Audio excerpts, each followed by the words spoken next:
अगर हार गया हूं तो उन लोगों को ये कहना चाहता हूँ, आप हारे नहीं, जिंदगी बाकी है, तुम भी जीते नहीं हो।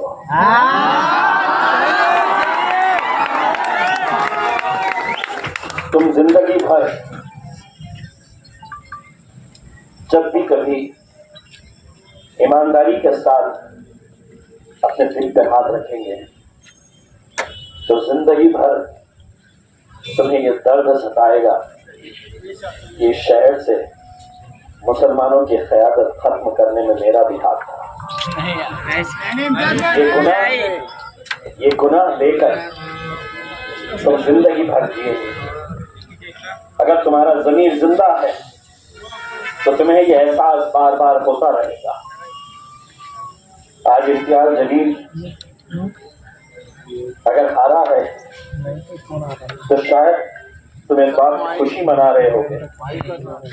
मैं जो चाहता था, इम्तियाज जलील यहाँ से नहीं जीतना चाहिए,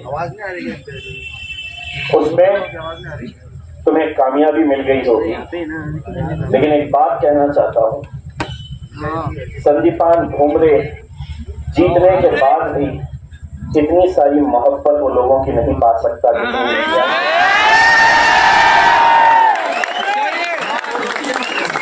मैं जब गाड़ी से निकल रहा था और नौजवान लड़के तो बिलाल मुझे गाड़ी में कहता है,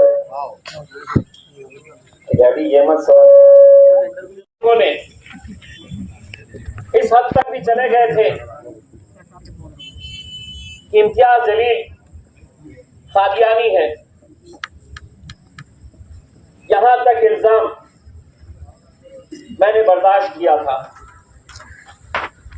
लेकिन मैंने कहा था कि कितने भी इल्जाम मेरे ऊपर आए, कितने भी पत्थर मेरे ऊपर फेंके, मैं एक कोशिश करके देखूंगा।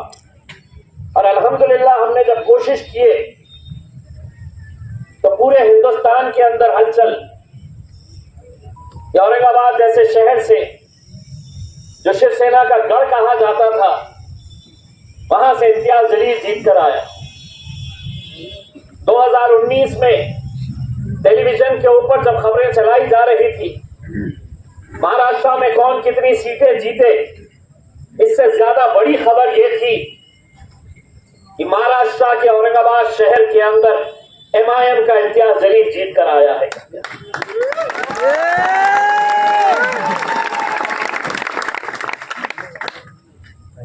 दस साल आपने देखा, पूरी ईमानदारी के साथ हमने काम किए।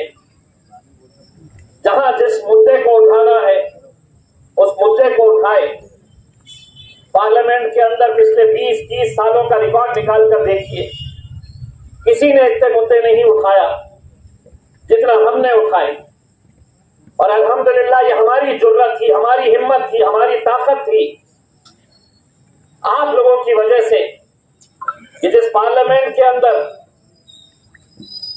300 से ज्यादा उनके MPs भारतीय जनता पार्टी के बैठते हैं, वहां पर असद भाई के बाद अगर किसी ने जुर्रत की नरेंद्र मोदी की आंखों में आंखें डालकर सवाल करने की तो वो आपका भाई, आपका दोस्त है।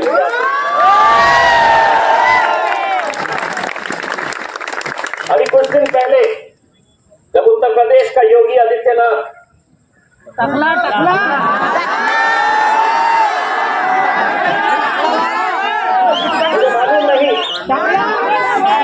मुझे मालूम नहीं कि आप लोगों में से कितने ऐसे होंगे जिन्होंने उसका वो भाषण सुना होगा जिसमें उसने ये कहा, इस मुल्क के, इस देश के मुसलमानों ने कटोरा उठाना और पाकिस्तान चले जाना। मैं बिहार में था, मैं बिहार में था और मैं एक सभा के लिए जा रहा था। किसी ने मुझे व्हाट्सएप के ऊपर वो भेजा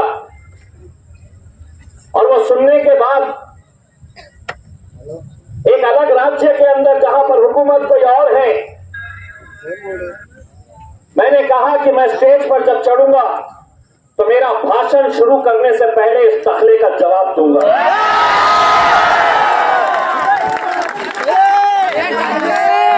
आज अगर आप सोचेंगे मुझे ये बताइए कि हिंदुस्तान के अंदर ऐसा कौन सा नेता है जो इस तरह की भाषा के अंदर उसको जवाब देगा। और मैंने उस भाषण के अंदर कहा था कि जिस भाषा में तू बोलेगा उस भाषा के अंदर तुझे जवाब दूंगा। हमारा गुनाह क्या है? हम आपकी आवाज बनकर खड़े रहे। हमारा गुनाह क्या है कि हम आपके लिए लड़े, हम आपके लिए खड़े रहे। कोई गैर अगर मेरी मुखालिफत करता मुझे इतना दुख नहीं होता, इतना अफसोस नहीं होता। लेकिन आज मैं अगर ये सोचता हूं कि 40-44 साल हो चुके हैं जब आखिरी मेंबर ऑफ पार्लियामेंट काजी सलीम साहब यहां से चुनकर आए थे, कितने ऐसे नौजवान